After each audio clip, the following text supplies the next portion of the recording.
जी, अस्सलाम वालेकुम। कैसे हैं आप सब लोग? होप सो खैरियत से होंगे। My name is doctor Mudassir, I am speaking to you from a vlog channel.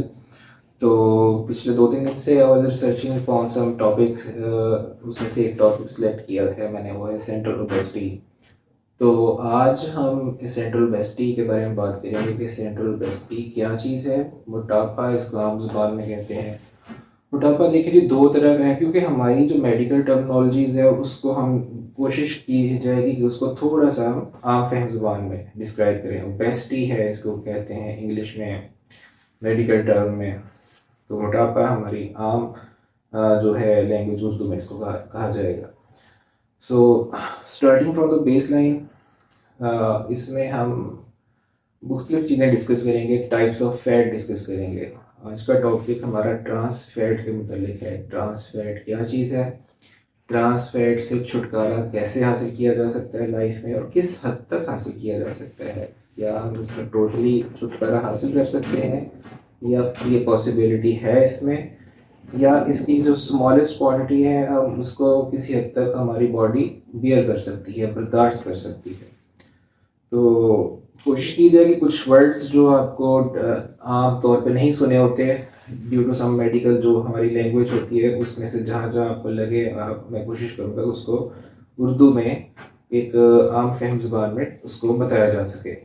फिर भी जो चीज़ आपको नहीं समझ आए आप कमेंट्स में पूछ सकते हैं, लेटर ऑन बाद में पूछ सकते हैं। तो देखें जी, फर्स्ट ऑफ ऑल एक बीएमआई है। बीएमआई का एक फार्मूला है, वो आप अपने गूगल पे कहीं से भी निकाल सकते हैं कि आप ओवरवेट हैं, ओबीस हैं, मॉडरेट ओबेसिटी है या मॉर्बिड ओबेसिटी है, बहुत ज़्यादा ओबेसिटी है मतलब, तो कितनी है। तो हम बात करेंगे आज कि अगर बीएमआई नॉर्मल है but central obesity is there, तो सेंट्रल ओबेसिटी आपको बताते जाएं। सेंट्रल मतलब सेंटर, बॉडी के सेंटर में, मतलब आप इसको कह सकते हैं कि जो हमारा अब्डोमेन है, अगर किसी का अब्डोमेन प्रोटूबरेंट है, बाहर को है निकला हुआ एज कम्पेयर टू हिज और हर हिप्स, उसके किसी भी मर्द औरत या उसके जो हिप्स से ज़्यादा उसका अब्डोमेन बाहर को है, तो वो बंदा सेंट्रल ओबेसिटी में पाया जाएगा। वैसे तो बहुत सारे टेस्ट हैं, इसके एडवांस टेस्ट होते हैं, लेकिन वो आमतौर पे ना तो डॉक्टर्स हम लोग रिकमेंड करते हैं और ना ही इसकी ज़रूरत होती है इतनी कॉस्टली चीज़ों की तरफ जाने के लिए। हाँ, रूटीन में अगर किसी का एमआरआई चल रहा है, हो रहा है, तो उसमें कुछ हमारा फैट कंटेंट तो ज़ाहिर बात है बॉडी में जो है वो शो हो जाएगा। तो इसमें आप देख लें कि रहेगी बात जो अब्डोमिनल ओबेसिटी है, इसके ऊपर ही हम फोकस करते हैं। तो it's just type of that type of fat जो कि हमारे अंदरूनी अज़ा, जिसको हम मेडिकल टर्म में विसरस बोलते हैं, उसके अराउंड जमा हो जाएगी। ठीक है, नॉर्मली भी होती है, लेकिन नॉर्मली कम होती है। लेकिन अगर इसकी रेशो ज़्यादा है, और इसका एक फार्मूला है आपका waist to hip ratio. Waist to hip ratio आप एक फार्मूला इसको गूगल पे भी निकाल सकते हैं, जनरली आपको बता देते हैं। 0.95 से इसकी रेशो मर्द में ज़्यादा है इन मेंस, तो वो बंदा सेंट्रल ओबेसिटी में आएगा। फीमेल्स 0.85 से अगर ऊपर रेशो आ रही है, तो ये बहुत सिंपल है। अपनी वेस्ट और अपनी हिप की रेशो मालूम कर सकते हैं with a simple measure, with simple inch tape, whatever measuring tape. अच्छा जी, तो हम बात अभी कर रहे थे कि इसके ऊपर कि सेंट्रल ओबेसिटी यानी कि उसमें जो है अंदरूनी अज़ा के इर्द गिर्द जो फैट पाई जाती है। एक तो ये चीज़ आपने लर्न कर ली, ये हमें बातें वैसे बहुत सारी चीज़ें पता भी होती हैं, लेकिन अगर हम इस चीज़ को रिपीट कर लें या डिस्कस करने वाले अंदाज डिस्कस कर लें, तो बहुत सारी चीज़ें जो कि हम अपनी रूटीन में लाइफ में भूले हुए होते हैं या नहीं इतना गौर कर रहे होते, तो वो एक अच्छा है कि डिस्कस करने से उस चीज़ को हमारी तवज्जो मिल जाती है थोड़ी सी ना। तो वैसे तो बहुत सारी चीज़ें हैं, डिटेल एनालिसिस करना हो, वो मेडिकल बैकग्राउंड से बंदा है तो उसको तो बहुत सारे आर्टिकल मिल जाएंगे, लेकिन अगर बंदा मेडिकल फील्ड से नहीं है तो उसको डिफ़िकल्टी आती है। तो उस डिफ़िकल्टी को थोड़ा सॉर्ट आउट करने के लिए कुछ चीज़ें होंगी, कुछ चीज़ें रह भी जाएंगी। ज़ाहिर बात है, ये बहुत लेंथी और डिटेल्ड फील्ड्स होते हैं, लेकिन हम इसको कंसाइज करके बात करेंगे जिस कदर आम फहमी ज़ुबान में समझ आ जाए। तो इसमें अब डिस्कस कर लेते हैं कि फ़ैट कौन सी, जो सेंट्रल ओबेसिटी की फ़ैट कौन सी इसकी फ़ैट है जो कि हम जो खानों में है, किस तरह की फ़ैट इसमें रोल प्ले करती है आपकी जिस्म में इसको बढ़ाने में। तो सबसे पहले बात कर लेते हैं कि processed food, fast food. Fast food क्यों बढ़ा देती है? क्या वजह है कि हम उसको फास्ट फूड तो कह रहे हैं, हमें बड़ी मज़े की चीज़ें लगती हैं बाहर की तो, लेकिन वो चीज़ ऐसी है। देखिए जी, इसमें दो तरह की चीज़ें हैं। एक तो ऑयल है। ऑयल की वो जो है ना, किस क्वालिटी का ऑयल यूज़ किया गया है किसी रेस्टोरेंट में, वो मैटर करता है।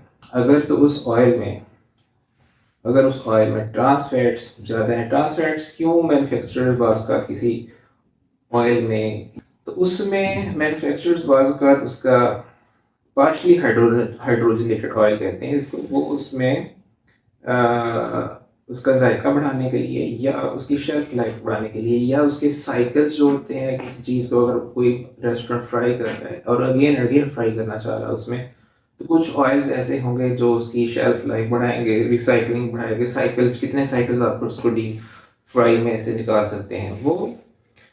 तो इसमें ये है कि वो अगर ऑयल इतना अच्छा क्वालिटी का नहीं था किसी जगह पे, किसी रेस्टोरेंट्स में, तो वो आपकी ट्रांस फैट्स की मिकदार उसमें ज़्यादा है।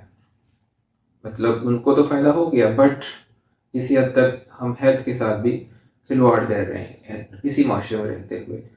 अमेरिका में जहाँ तक इसकी बात कर लेते हैं, उन्होंने 2018 में कुछ ऐसे प्रोडक्ट्स थे जिनमें ट्रांस फैट की मिकदार ज़्यादा थी, उनको 2018 में ट्रांस फैट के ऊपर पाबंदी लगाई उनकी एफडीए ने, और 2020 तक उन्होंने कहा था जो प्रोडक्ट्स आए हुए हैं वो यूज़ हो जाएं। इसके अलावा उसमें बाकी जो प्रोडक्ट्स ऐसे हैं जिनमें ज़्यादा ट्रांस फैट्स हैं, पार्शली हाइड्रोजनेटेड ऑयल है, वो ज़्यादा यूज़ नहीं लोग कर सकते वहाँ पे। सेम कनाडा में भी है। तो बहरहाल बहुत सारे अच्छे स्टेप्स हमारी गवर्नमेंट भी लेती रही है, जिसमें फूड अथॉरिटी है वो चेक एंड बैलेंस भी करती रहती है। बहरहाल हम इस चीज़ को एक पर्सनली लेवल पर देख रहे हैं। पर्सनली अगर तो ऑयल अच्छा यूज़ है तो उसके खाने किसी रेस्टोरेंट के हैं या किसी भी जगह के, अगर तो ऑयल अच्छा है तो उसमें ट्रांस फैट्स कम है, ठीक है।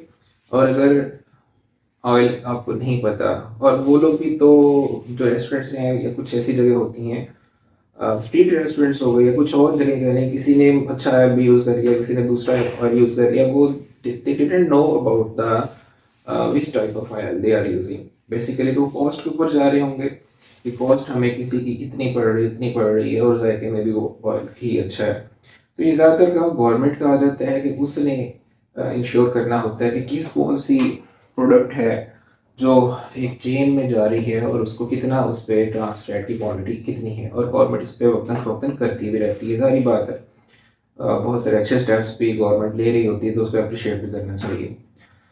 तो लेकिन हम बिटवीन द लाइन्स हम डिस्कस कर अगर बात करें तो वही असूल सादा से निकलता है, take less food from the outside and home food आप ज़्यादा लें। या अगर आपको लगता है बाहर किसी जगह पे हैं तो किसी ऐसी जगह का रेस्टोरेंट का इंतखाब करें जहाँ पे आप अगर अकेले हैं, बैचलर रह रहे हैं, तो जिसका ऑयल खानों में बेहतर है वो लोग यूज़ कर रहे हैं, इसमें ट्रांस फैट की मिकदार कम है, मतलब अच्छे ब्रांड्स का कह रहे हैं, जो भी आप उसको समझ सकते हैं।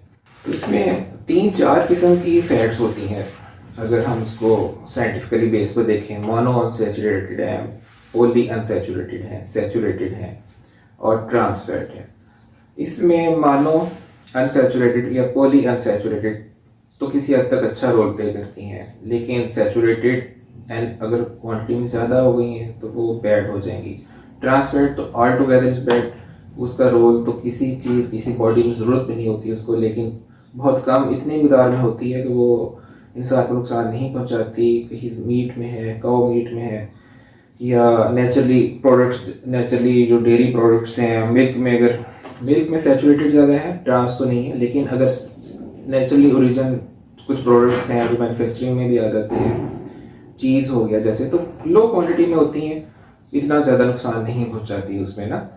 तो लेकिन अगर इसकी मिकदार 2 ग्राम पर डे से ज़्यादा है, देन इट्स मैटर्स, वो अफेक्ट कर सकती है। सो बेसिकली अभी हम इस चीज़ को अभी और डिस्कस करेंगे मज़ीद। आपके कमेंट्स में, आप हमें अपने कमेंट्स में बताइए कि क्या और डिस्कस करना चाह रहे हैं आज के टॉपिक के अलावा, या इस टॉपिक के मतलब कुछ चीज़ें जो आपको क्वेश्चंस हैं वो आप ज़रूर कीजिए।